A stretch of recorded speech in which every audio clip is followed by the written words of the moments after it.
Of आहे.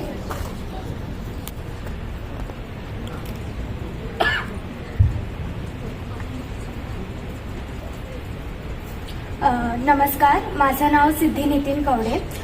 माझं वय वर्ष 19 आणि माझी हाईट 5 फूट 2 इंचेस आहे आणि मी मूळची पुण्याचीच आहे. तर मी एक पॅशनेट मेकअप आर्टिस्ट आणि इंटिरियर डिझायनिंगची डिग्री घेतली आहे SNDT कॉलेज ऑफ होम सायन्समधून. तर मला असं लहानपणीपासूनच कलाक्षेत्राची खूप आवड होती. तर त्याच्यामधून मी कॉलेजमधून मला सांगायला आवडेल की MIT कॉलेजमध्ये नॅशनल लेवलची स्पर्धा होती पथनाट्याची. तर तिथे मी आणि माझा ग्रुप गेलो होता आणि आम्हाला पहिलं पारितोषिक भेटलं होतं. त्याच्यानंतर तीच ओढ आणि तोच विश्वास मला आज ह्या मंचावरती घेऊन आला आहे असं मला वाटतं. आणि ही स्पर्धा नसून केवळ माझ्यासाठी एक संधी आहे, माझ्यासारख्या इतर मुलींसाठी सुद्धा ज्या स्वप्न बघतात आणि त्या स्वप्नांना यश भेटावं म्हणून झुजतात. तर हा एक स्टेज आहे, मला असं वाटतं की तो माझ्या स्वप्नांना पुढे नेईल. थँक्यू. हाय. हाय. तू पॅशनेट मेकअप आर्टिस्ट आहेस असं म्हणलीस, तर तू शिकली पण आहेस मेकअप? हो. ओके, कधीपासून शिकतेस? म्हणजे माझा 12th गॅप होता मध्ये.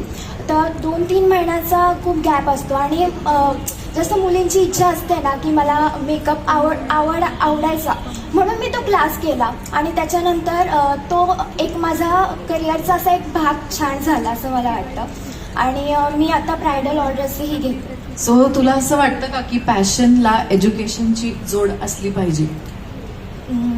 हो, मला वाटतं असं, कारण एज्युकेशन हे आपल्यासाठी तेवढंच महत्त्वाचं असतं असं मला वाटतं. म्हणजे त्या क्षेत्रातलं एज्युकेशन, म्हणजे तुझं पॅशन समजा मेकअप आर्टिस्ट किंवा मेकअप हे आहे, तर तुला मेकअपचं प्रशिक्षण घेणं गरजेचं वाटतं का तू डिरेक्टली तुझं पॅशन आहे म्हणून you can start working as a makeup artist? नाही, मला प्रशिक्षण घ्यायला म्हणजे असं वाटतं की घेणं गरजेचं आहे, कारण कोणतीही गोष्ट आपण अशी करू शकत नाही. आपल्याला त्याचं प्रॉपर ट्रेनिंग लागतं आणि त्याच्यानंतरच आपण ती गोष्ट नीट करू शकतो. आणि मला असं वाटतं की त्याच्यामधनं स्किल्स डेव्हलप आपल्याला जेव्हा आपण शिकत असतो तेव्हा आपल्या स्किल्स डेव्हलप होण्यामध्ये खूप मदत होते असं मला वाटतं. Okay, thank you. तर आता म्हणजे मला जशी नाटकाची आवड आहे तर मी एक मोनो ॲक्ट प्ले स्वतःच तयार केला आहे, तर तोच मी इथे आता सादर करते.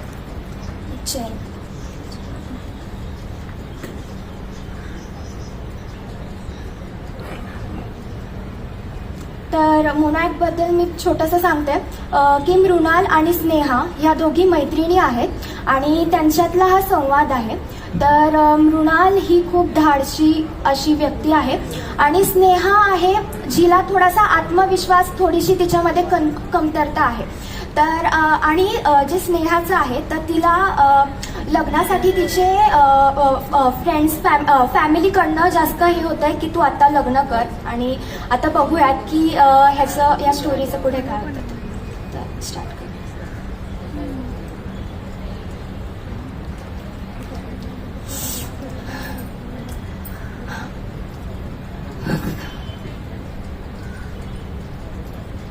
काय ग स्नेहा, एवढी का रडतीयस तू आणि चेहराही पडलागत वाटतं तुझा? काय झालंय काय एवढं तुला? काय सांगू, माझ्या आई वडिलांनी माझं लग्न ठरवलंय आणि म्हणतायत की तू लग्न कर. मला डॉक्टर व्हायचं होतं, मला तो व्हाईट कोट मला पाहिजे होता, तो मला घालायचा होता, ते सगळीकडे घालून मिरवायचं होतं, पण आता ते शक्य नाही असं वाटतंय ग. अगं असं कसं म्हणतेस तू? तुझ्या आत्मविश्वास, तुझी एवढी स्वप्न बघितली आहेस, जी एवढी मेहनत केली आहे, त्याचं काहीच महत्व नाही का? अगं तुझा स्वतःचा आवाज तुला स्वतःच व्हावा लागेल. इथे तुला कोणीही मदत करणार नसणार आहे. हो ग, पण मी एकटी आहे, मी काय करू? अगं एकटी कुठे, मी आहे ना. आणि तू इतिहास विसरलीस का? सावित्रीबाई फुले, आनंदी गोपाळ जोशी ह्यांच्यावर समाजाने किती टीका केल्या, पण त्या कुठे डगमगल्या नाहीत. त्यांनी त्यांचं कार्य सुरू ठेवलं. ह्यांचाच आदर्श घे. कधी कधी आपण इतिहास नुसताच वाचतो, पण त्यातनं काहीच बोध घेत नाही असं मला वाटतं. स्वप्न दूर होत नाही ग, आपण त्यांना आपल्यापासून दूर करतो. पटतंय मला तुझं म्हणणं.